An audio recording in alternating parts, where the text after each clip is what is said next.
Hey, good people, welcome back to my channel. It's your girl Nene.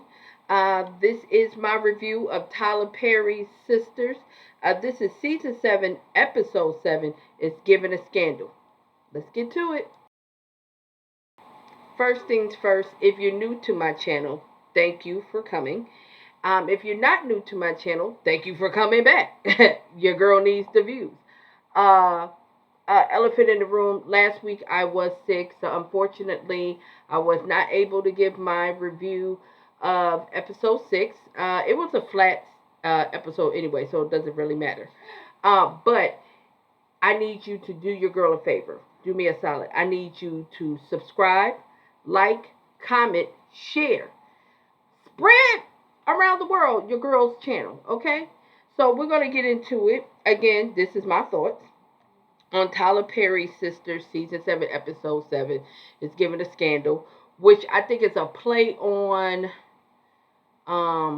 Scandal, because in the opening scene, well, not really the opening scene, later on in the scene, Hayden says to Andy, "What's up, Olivia Pope?" Okay, but anywho, I have my notes. Okay, I'm trying to do good. Don't judge me. Anywho, so it opens up to Hayden, Tamara, Gary. Um, Penelope wasn't in this episode. I think she's supposedly still been in the bathroom.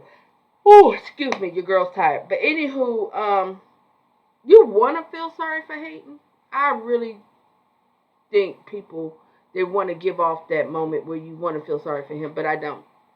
Okay, so while Hayden is showing Penelope to the bathroom, Gary is tongue wrestling Tamara down in the house. I mean, he's slobbing her down. I'm like, do he have SARS? Like, he is passing around them germs. Like, he is probably the reason why there was COVID-19 so heavy in Atlanta. But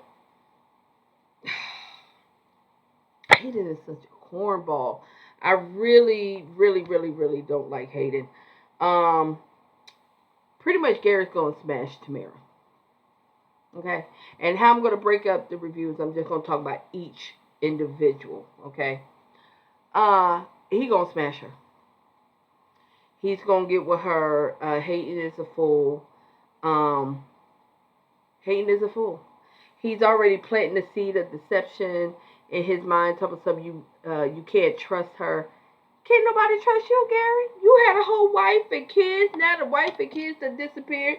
You was with Andy. Now you're not with Andy. You stalking Andy. You got a whole baby on the way with Penelope. Like, boy, stop. Like, can't nobody trust you? What is you talking about? Later on, we see Tamara gets a phone call.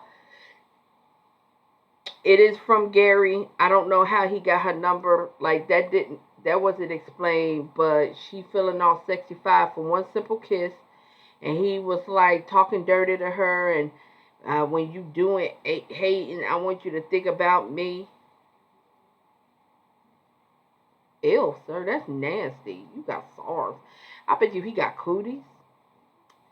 Anyway, so on to someone else.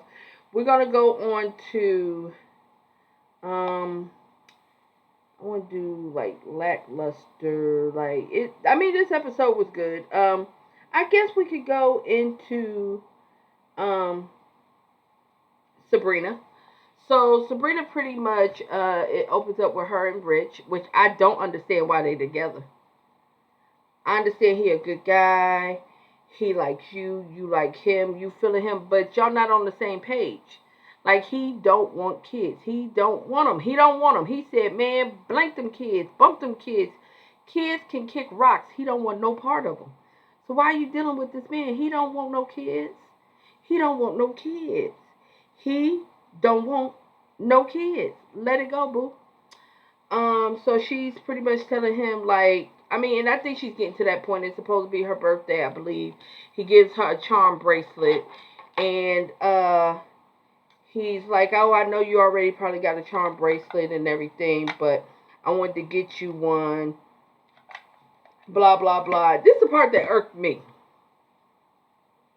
And I had this in my notes. Okay. So he says, Rich says, check the inscription on the bracelet. So I just knew it was gonna be something deep. I was like, oh, he gonna be professing his love to her and said he wanna give her the sun, the moon, the stars, the mountains. Okay, just to be close to her. Okay. Shout out Ep7. I just knew it was gonna be something on that level.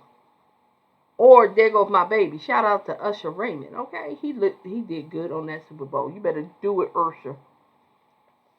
The whole inscription said, "With love from Rich." Yeah, girl.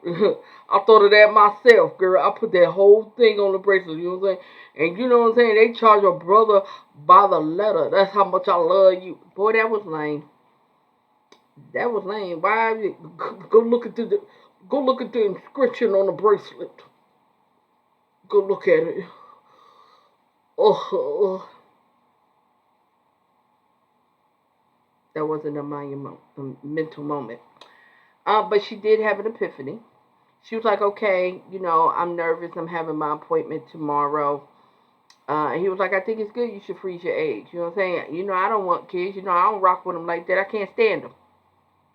But I don't see why you shouldn't. So she had an epiphany. Like, but if I have a kid and we together, what are you? My boyfriend who don't like kids? Am I going to be doing this on my own? Are you going to be sitting here telling me to get on? Like, bust a move? Like, what is we doing?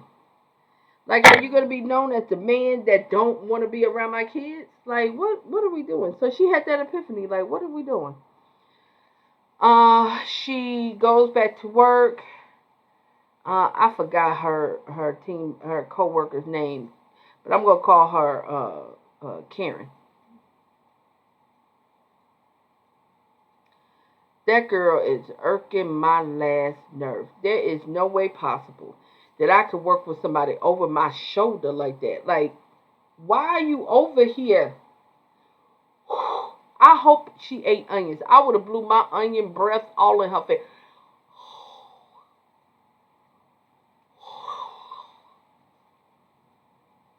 Sabrina, it is the bank's policy that you cannot have over $20,000 in your till. And as I'm watching you, I can see you're well over that.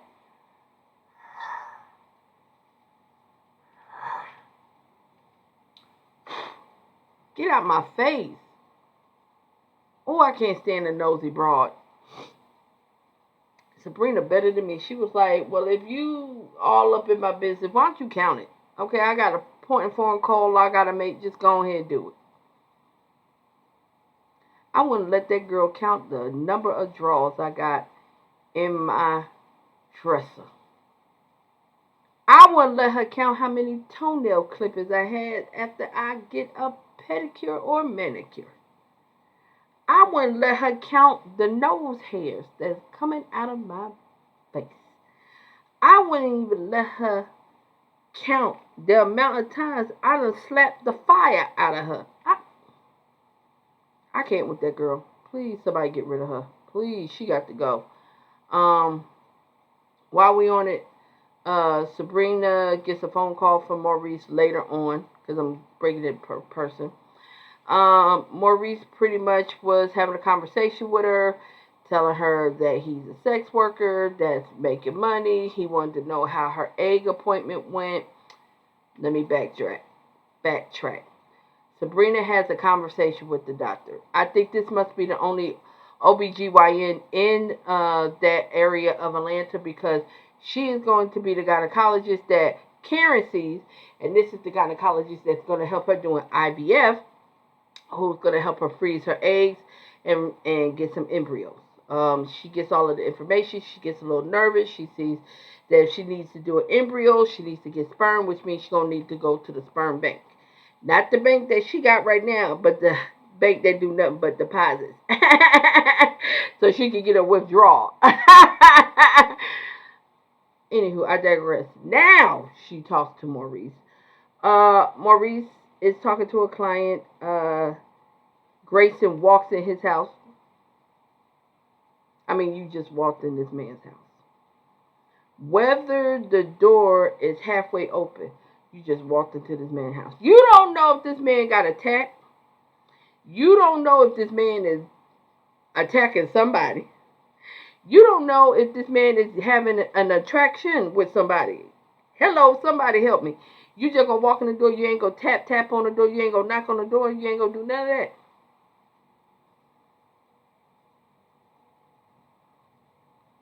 Who wrote that?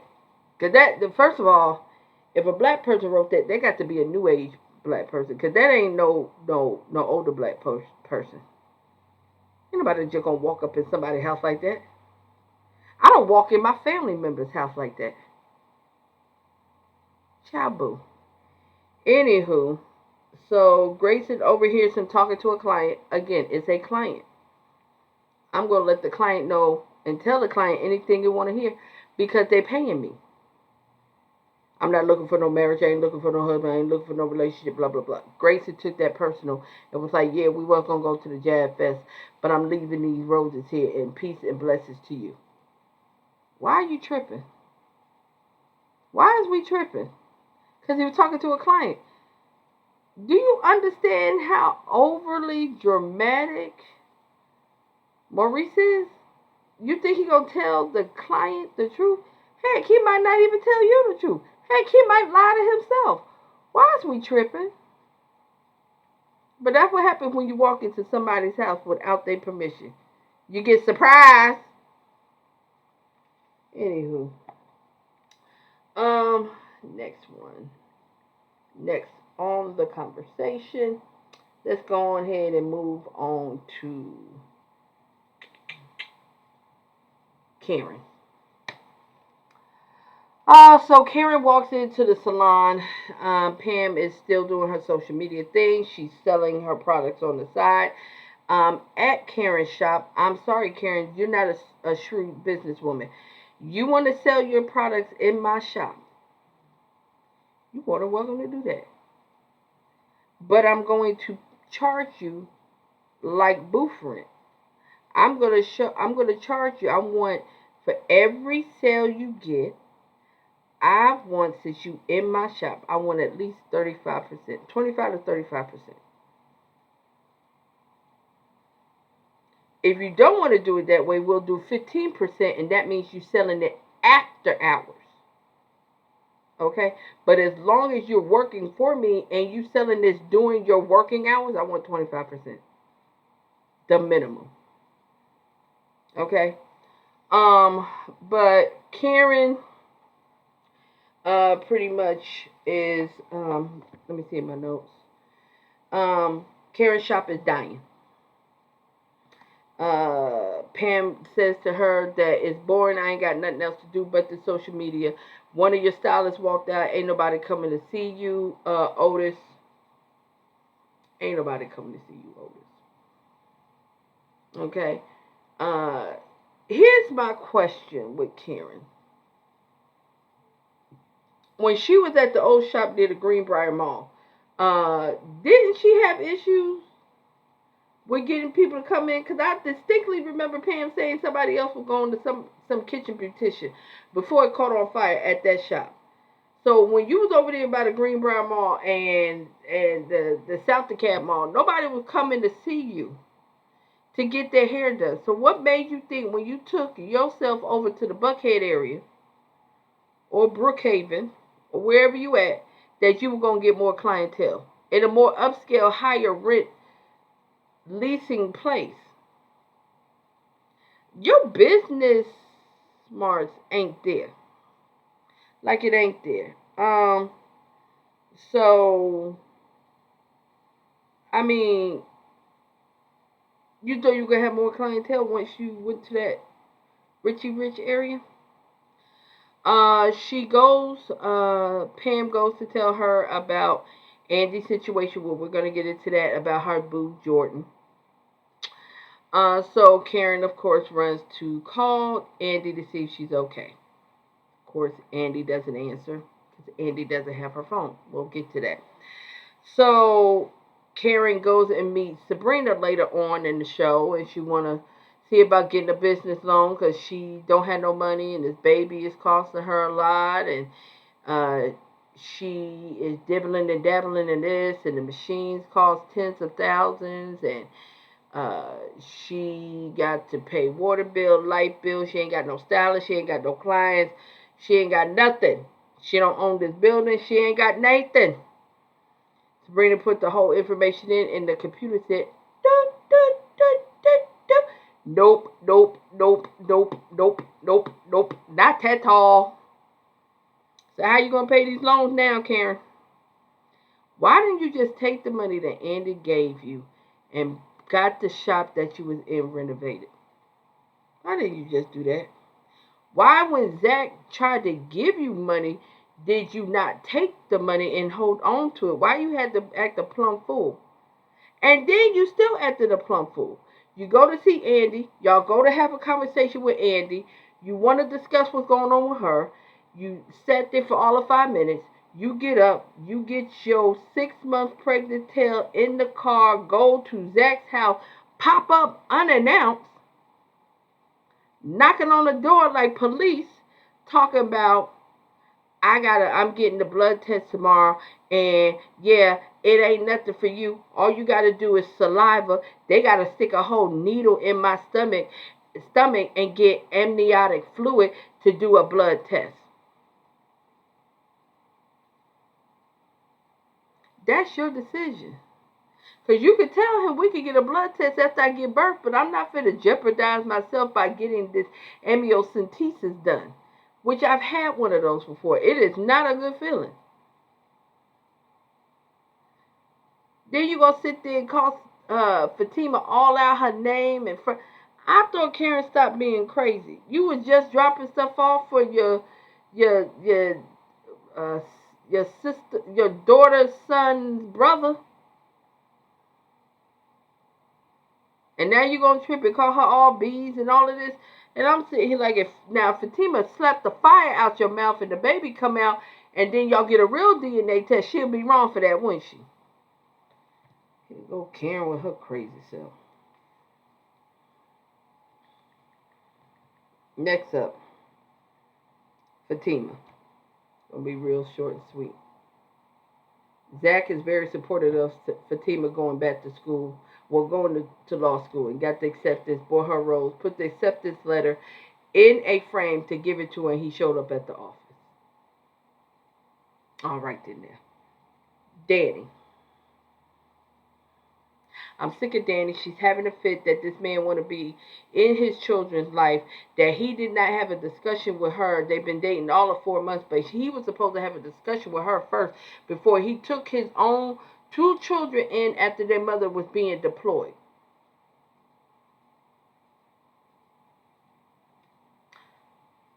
I'm sorry, say that again. Y'all been dating 4 months, and this man was supposed to say to you that his children are coming, have a conversation with you as if this is a discussion, like this is up for discussion, that his children are coming to live with him after his ex-wife is going to deployment.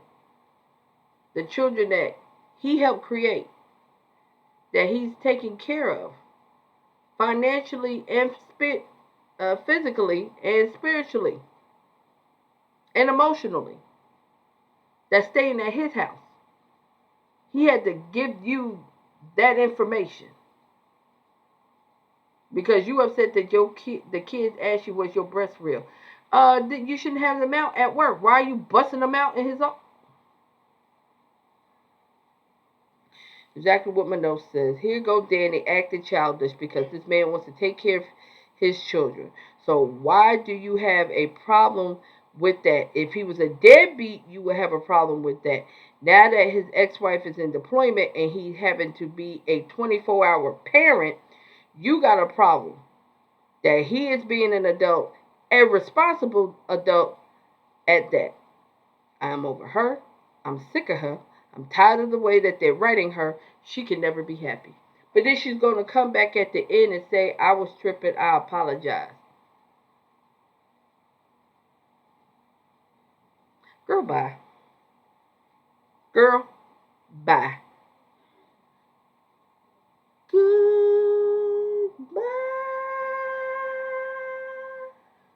Kick rocks. Okay. Andy.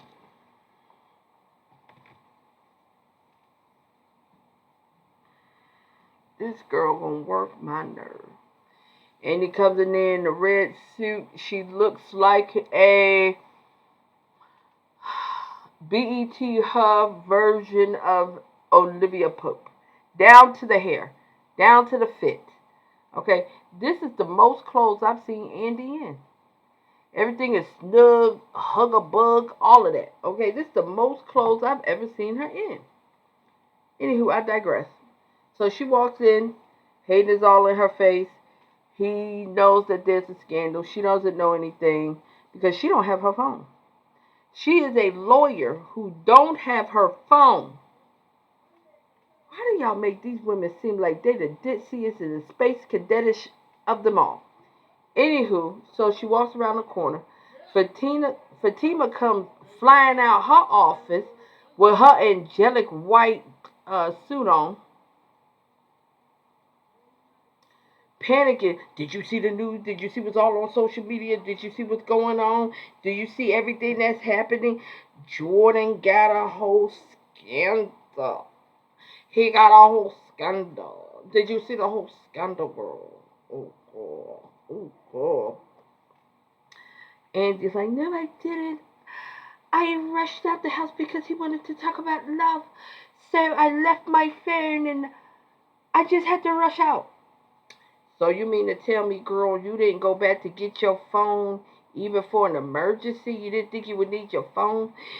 No, he wanted to talk about love, and I know, you know how I like avoidance, so I run. Instead of just saying, I don't want to talk about this right now, I need to get my phone. Okay, so the scandal that we knew that Gary was coming up with is now the scandal that's hitting social media, where he supposedly had a relationship with an underage girl, and it's a white girl. So Andy's not giving anybody the benefit of the doubt. Now she gave Gary benefits after benefits after benefits after benefits of a doubt. He had receipts. Everybody had receipts that he was a dog. You even forgave this man after his woman walked into your house and shot at you and shot him. And you forgave him. You forgave this man after he had kidnapped you. I'm sorry, took you sightseeing to look at a house in the woods, and the FBI came to arrest you and left you stranded. You forgave this man after he had a fake photo shoot, but he wanted to marry you all the time that he was already married. You forgave this man after his wife came into the parking lot and wanted to bust you in the face, and Fatima had to come out there with that thing ringing to save you. You forgave this man after his wife did an acrobatic jump off of the roof and landed on the ground and came up and still tried to attack you. You forgave this man. You forgave this man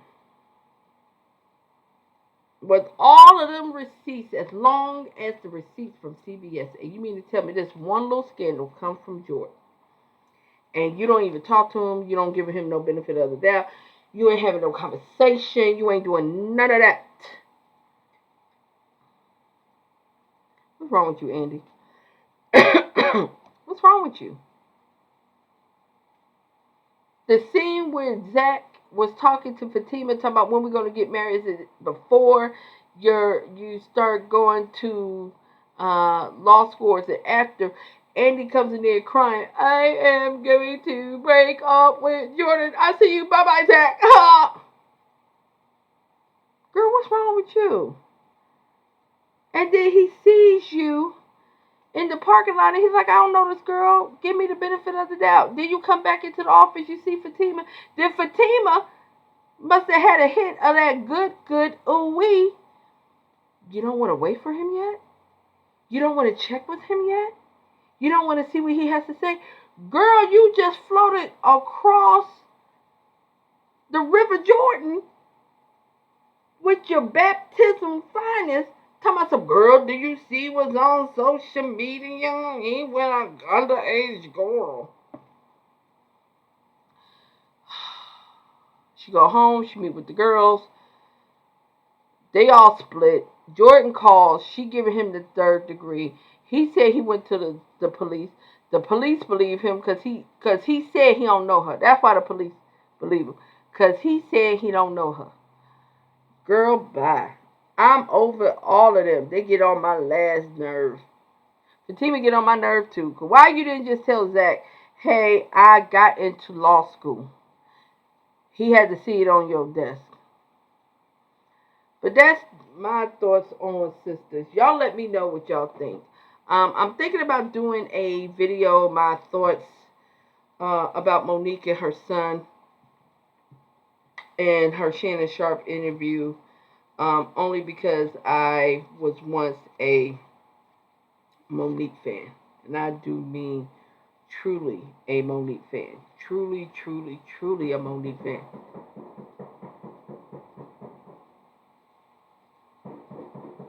I don't know what that is. That could be some gang shooting. I don't know. But that's my time. Thank y'all for listening in to my thoughts. Again, if you're new to my channel, if you're not new to my channel, and you're just checking me out, I appreciate it. Until next time, y'all take care.